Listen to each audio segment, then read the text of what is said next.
بات چہرہ انور کی ہو رہی ہے، بات جلوہ مصطفیٰ کی ہو رہی ہے، تو اگر ایک خیمہ والی خاتون کی بات نہ کی جائے تو بات ادھوری رہ جائے گی۔ پیارے آقا ہجرت کر کے مدینے جا رہے ہیں، راستے میں ایک خیمہ نظر آیا، اس میں خاتون رہتی تھی، ادھیڑ عمر کی خاتون ہے، کھانا وغیرہ پانی وغیرہ مسافروں کو بیچا کرتی تھی۔ حضرت ابوبکر صدیق بھی ساتھ ہیں، نبی پاک بھی ساتھ ہیں۔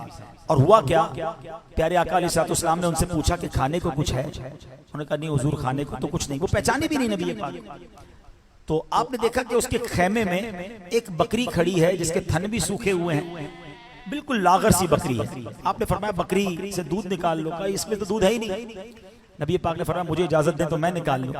اس نے کہا دودھ تو دیتی نہیں ہے، آپ چاہیں تو نکال لیں۔ اللہ اکبر، نبی پاک نے اس بکری پر ہاتھ پھیرا، تھن پر ہاتھ مبارک ہاتھ لگائے، وہ تھن دودھ سے بھر گئے۔ آقا علیہ السلام نے دودھ نکالا، خود بھی پیا، سیدنا ابوبکر صدیق نے بھی پیا، برتن سارے بھر گئے، گھر والوں نے پیا، تھوڑی دیر آقا رہے اور پھر واپس آگے چلے گئے۔ اب یہ کون سی خیمے والی خاتون ہیں؟ یہ ام معبد رضی اللہ تعالی عنہا ہیں۔ ذرا سوچو تو صحیح، میں کبھی کبھی سوچتا ہوں کہ خیمے تو بہت سے ہوں گے، عرب کی خاتون بہت ساری ہوں گی، مگر اس خیمے والی کا بھاگ کیسا جاگا کہ نبی پاک کے قدم خیمے میں آ گئے۔ اچھا اب انہوں نے کام کیا کیا؟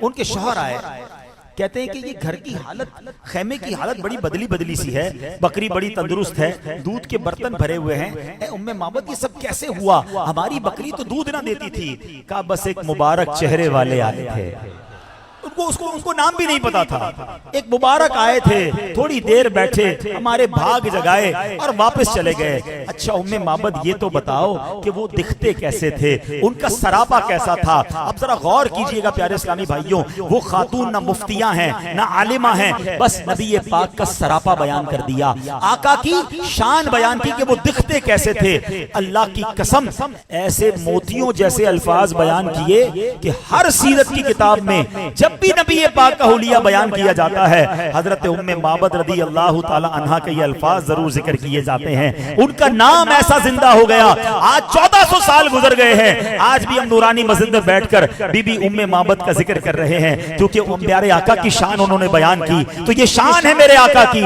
کہ جو ان کا نام لیتا ہے اللہ ان کے نام بھی بلند کر دیتا ہے۔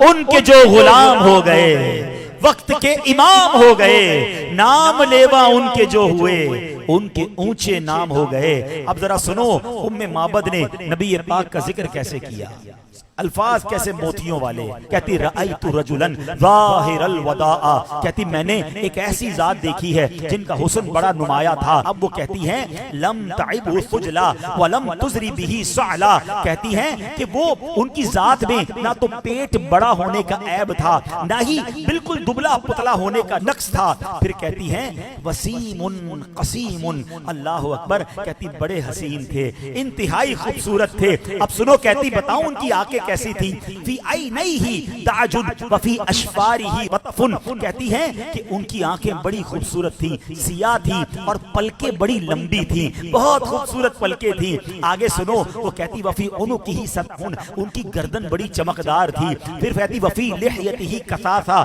ان کی داڑھی جو ہے وہ بڑی گھنی تھی۔ وہ کہتی اجمل الناس وابہاء من بعید، دور سے دیکھتے تھے تو سب سے زیادہ جمیل نظر آتے تھے، واحلاہ من قریب، اور قریب آتے تو اور خوبصورت نظر آتے تھے۔